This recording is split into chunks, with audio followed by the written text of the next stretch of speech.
Olá, amigo internauta. O meu nome é João Saraiva, sou professor da disciplina de Filosofia e Sociologia e a partir de hoje teremos os nossos encontros para que você possa ter sucesso nos principais vestibulares do país. Estude para o Enem é uma parceria em conjunto com a Organização Educacional Farias Brito que vai levar você certamente ao sucesso nos vestibulares. E hoje, em nosso primeiro encontro, nós vamos falar um pouquinho sobre o surgimento da sociologia. Vamos começar? Ora, é sempre muito importante que a gente compreenda como surgiu as ciências sociais.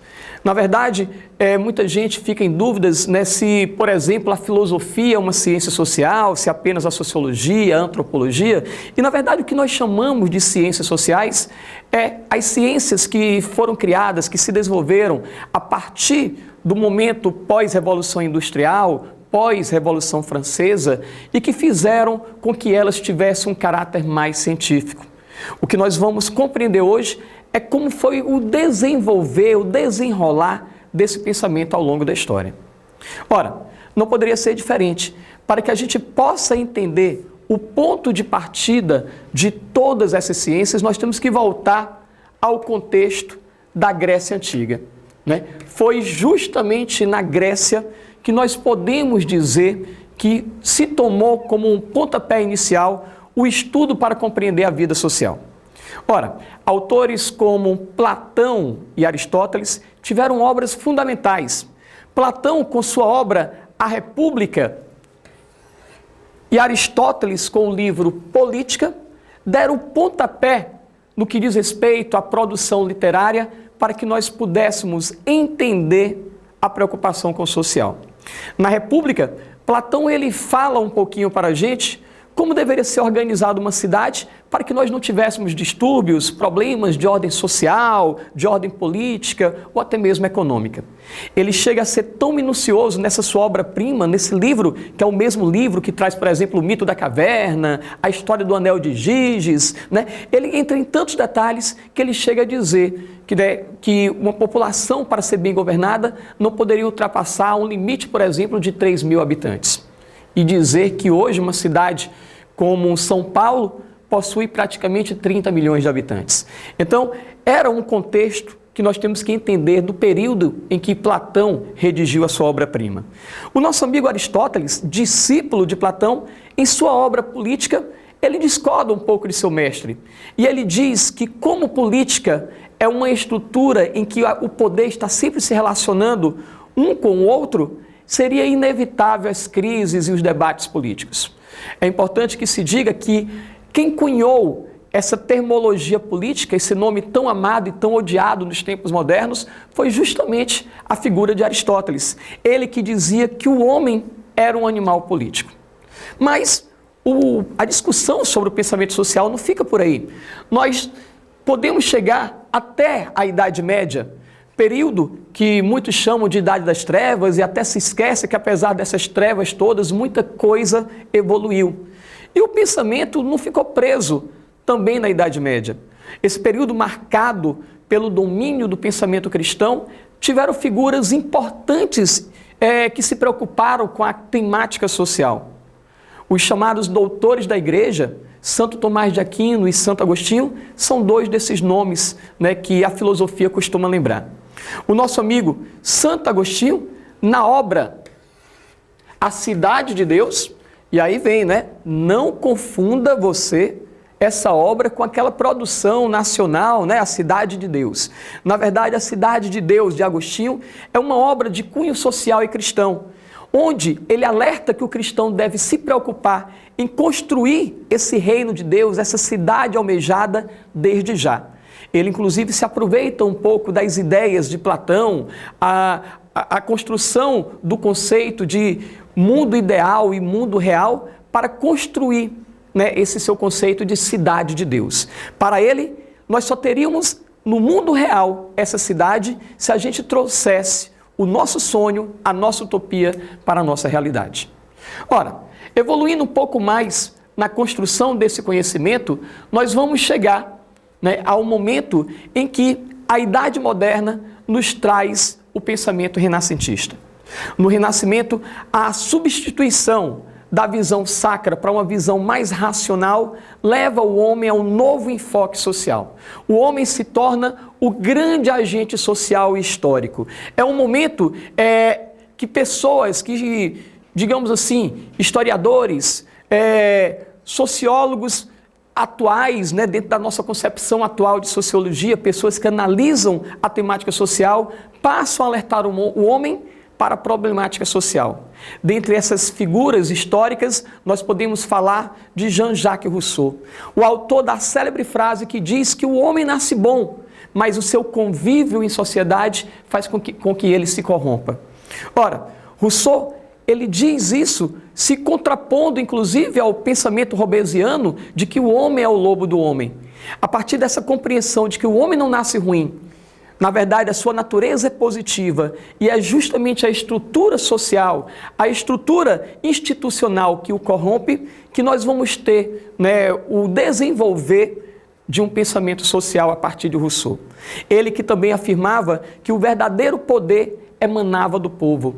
O povo deveria reger o seu destino e não autoridades mágicas ou mesmo aquelas autoridades que o povo acreditava que estavam lá por vontade divina. Né? Rousseau, ele chega a criticar o pensamento e a influência da igreja na visão do poder. Ora, ainda dentro dessa ideia de renascimento que acaba também fazendo brotar o espírito do capitalismo, né? Justamente pelo começo da saída do homem do campo para o início da vida urbana, né? Que começa a enfrentar também algumas problemáticas, crises sociais, nós vamos ver nascer alguns outros historiadores, alguns outros escritores. Destaque agora para duas figuras que muito contribuíram na sua produção social. Thomas More, que escreve o livro A Utopia, né, onde ele fala para a gente como seria o sonho de uma sociedade um pouco mais igualitária, sem tantos problemas sociais, e o nosso célebre Nicolau Maquiavel, alguém tão injustiçado pela história que acabou sendo visto como o homem mau, como o homem que queria a desgraça do povo, quando na verdade esse pensador de linha humanista, através da sua obra O Príncipe, ele faz uma análise social do problema político e do papel do representante maior. Obra essa que muito em breve nós vamos estar comentando um pouco mais. Ainda nessa construção do pensamento social, nós não podemos deixar de falar dos pensadores do iluminismo, da filosofia da ilustração. Lá, filósofos e economistas tentaram desenvolver uma linha de pensamento em que personagens como Voltaire, Rousseau e Montesquieu fazem um verdadeiro estudo, né, sobre a realidade social. Em muitos momentos, defendendo a liberdade plena da população, em outros momentos, atacando a postura, né, do poder absolutista, criticando a posição da igreja e, principalmente, levando o homem a acreditar que era possível, sim, uma vida social mais digna. O pensamento desses filósofos, junto com outros economistas que acreditavam que era necessário uma maneira de se explicar, né, o porquê da concentração de renda e como se poderia fazer para haver uma melhor regulamentação da economia, fizeram com que o iluminismo acabasse por construir uma grande revolução. Revolução essa que vai começar a traçar os passos para o nascimento do que hoje nós chamamos ciência social, do que nós chamamos de antropologia, ciência política e sociologia. No entanto, um outro movimento foi igualmente importante. Além da Revolução Francesa, que foi uma revolução burguesa, que você já deve saber das aulas de história que você tem desde o ensino fundamental até o ensino médio, nós vamos ter, na Revolução Industrial, grandes modificações na estrutura de cada sociedade. Principalmente a partir da Inglaterra, local que sediou a primeira Revolução Industrial, nós vamos ter uma mudança na estrutura das sociedades. Nós vamos perceber que o homem passa a ter que conviver no plano político, econômico, social, com conflitos, com novas invenções, com uma nova realidade no mundo do trabalho. E tudo isso, querido internauta, vai fazer com que uma série de problemas venha a surgir. Problemas tais como o fim do produtor independente.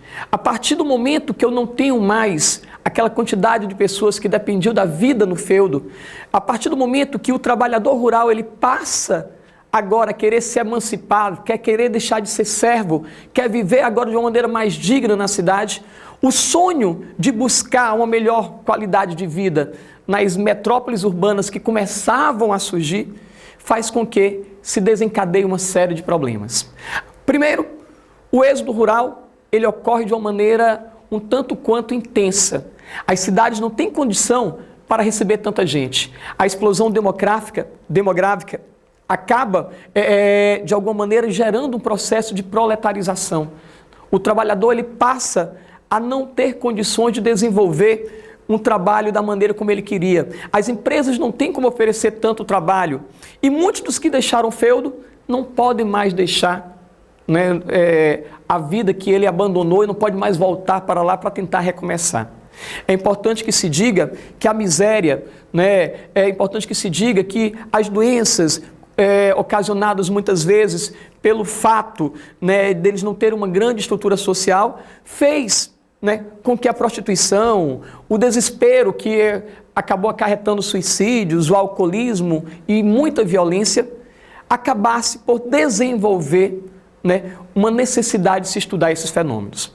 Paralelo a isso, o movimento sindical, através de movimentos como o ludismo e o cartismo, acabaram por insuflar o trabalhador também a não aceitar as condições que eles também agora estavam passando, que não eram tão positivas como no início da Revolução Industrial. Esse trabalhador, ele muitas vezes agora era ameaçado. Havia um grande exército de reserva querendo ocupar a sua posição, o seu trabalho. E o resultado, eles eram cada vez mais oprimidos. Foi esse contexto que nós estamos relatando que fez com que a sociologia surgisse. Diante desse turbilhão de coisas acontecendo, essa mudança na realidade, essa pressão que a classe trabalhadora estava sofrendo, fez com que pensadores, a exemplo de Tocqueville, Lepley, Montesquieu, Saint-Simon, Augusto Comte, desenvolvesse as linhas mestras do que nós vamos chamar de sociologia. É importante que se diga que a sociologia vai surgir a partir dessas teorias. Podemos até antecipar os nossos próximos estudos dizendo que correntes explicativas como o positivismo funcionalista, que tiveram como principais mentores a figura de Augusto Comte e Émile Durkheim, foram importantes. Podemos dizer que a sociologia compreensiva, desenvolvida por Max Weber, né, que acaba adotando uma postura de estudo diante das questões que envolviam também a religião, como o nascimento do protestantismo e como o protestantismo se desenvolveu a partir do capitalismo, foi também importante. E a figura de Karl Marx, um velho conhecido nosso que acaba desenvolvendo a sua sociologia crítica, né? A sua sociologia histórico-crítica, que vai mostrar que a história traz os elementos para mostrar como se desenvolveu em meio a tudo aquilo que estava acontecendo, o problema da opressão da classe trabalhadora, né? A luta de classes. Bem, mas vamos começar a ver um pouco dessas teorias. Vamos começar a estudar as principais correntes teóricas e as suas possibilidades de análise. O primeiro pensador que é importante que a gente passe a ter um conhecimento é o grande Augusto Comte.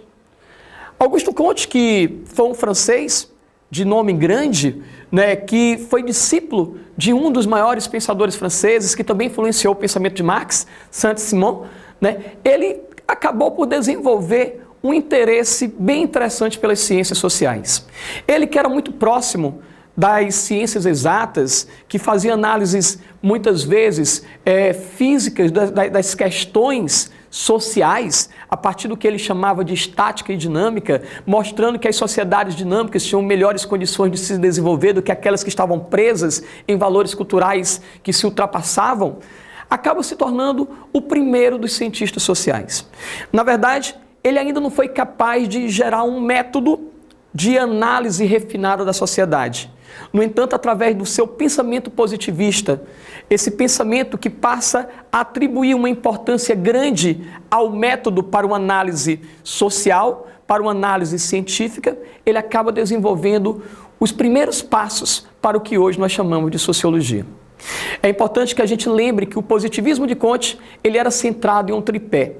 Ele era centrado na ideia de amor, de ordem e de progresso. O amor era uma espécie de motivação que deveria ser o princípio de tudo aquilo que você quisesse compreender na sociedade. A ordem seria a disciplina. O cientista social, como todo aquele que pretende estudar sobre qualquer assunto, seja na área de humanas, na área de exatas, na área biológica, ele precisa ter uma disciplina, precisa ter a ordem. E a consequência desse amor e dessa ordem seria o progresso, que ao final certamente seria atingido. Competiu ao nosso Augusto Comte a criação, a denominação dessa nova ciência. Foi ele que criou a expressão sociologia, sem antes tentar, criar o que ele chamou de física social. Na verdade, o primeiro nome dado à sociologia foi física social, justamente pelo interesse que ele tinha na área de exatas, na área da física, em comparar isso com a realidade social. Pois bem, nós vamos ver que, apesar do Comte não criar, não conseguir ter desenvolvido aquilo que ele queria, que era uma metodologia própria para as ciências humanas, ele criou algumas teorias. Ele, com o inglês Spencer, falaram, por exemplo, sobre o darwinismo social. Ora, o darwinismo social é uma teoria que, a partir da teoria de Darwin, da evolução das espécies, eles afirmam que o homem também e as sociedades, elas passam por um processo de evolução, em que apenas as sociedades mais fortes e evoluídas sobrevivem.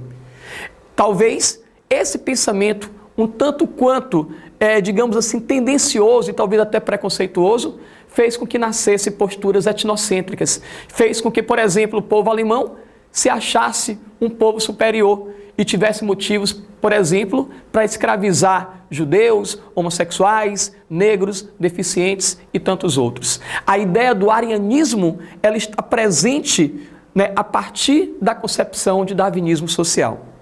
Ainda, o nosso amigo Comte, ele nos coloca que toda sociedade, todo homem, passa também por 3 estágios de evolução social. O primeiro desses estágios, ele chama de estágio teológico, que seria o estágio em que a gente tenta explicar a tudo pela presença dos deuses.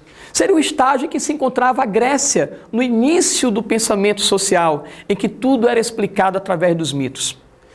O estágio que ele dizia que as sociedades deveriam almejar seria o estágio positivo, o estágio científico, estágio em que as sociedades industriais procuram explicar a tudo através de respostas científicas.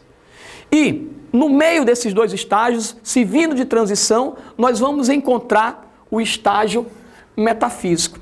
Um estágio em que as explicações de cunho religiosas, por exemplo, as explicações mágicas, passam a servir também de explicação científica. Ou, em outras palavras, a ciência passa a não negar a religião e a religião passa a ser visto como um meio que possibilita o homem a fazer descobertas científicas. No estágio metafísico, o homem estaria pairando entre a teologia, a explicação mágica, e o estágio positivo, científico, de explicações racionais.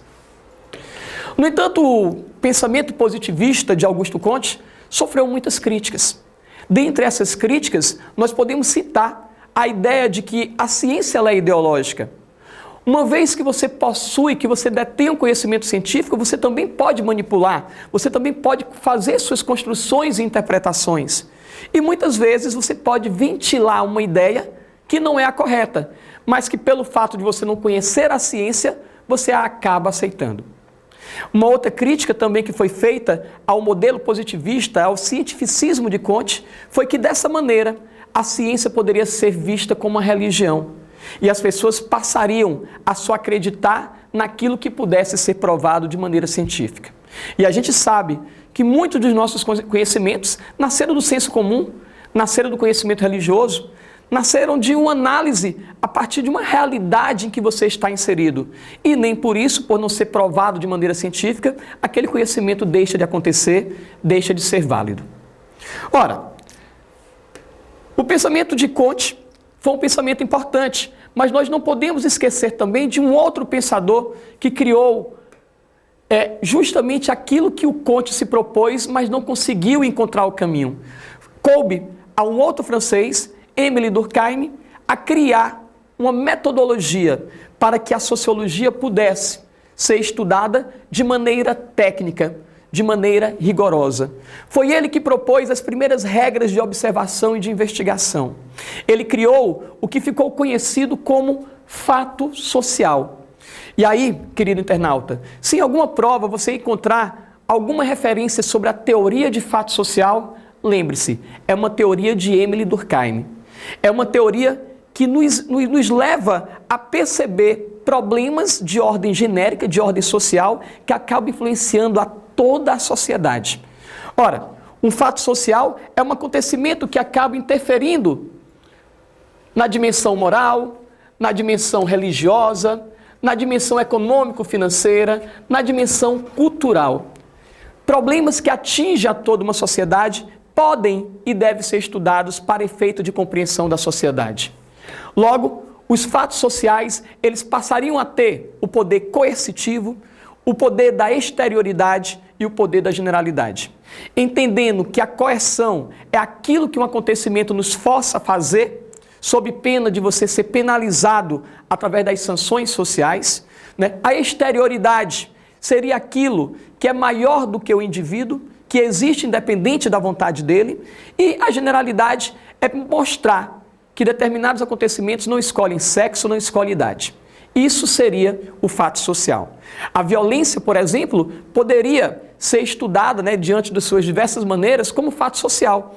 Ela nos obriga a uma mudança de estilo de vida, ela é maior do que qualquer um de nós, mesmo você sendo uma pessoa pacífica, você não está livre de receber a violência ou de cometer a violência, e ela também não escolhe quem vai ser a vítima. Ora, o pensamento de Durkheim é um pensamento também que nos leva a compreender um outro conceito, o de solidariedade. Ele dizia que em sociedade nós teríamos que ter uma postura de ajuda, de solidariedade para com o outro. Essa solidariedade, segundo ele, poderia ser dividida em dois tipos.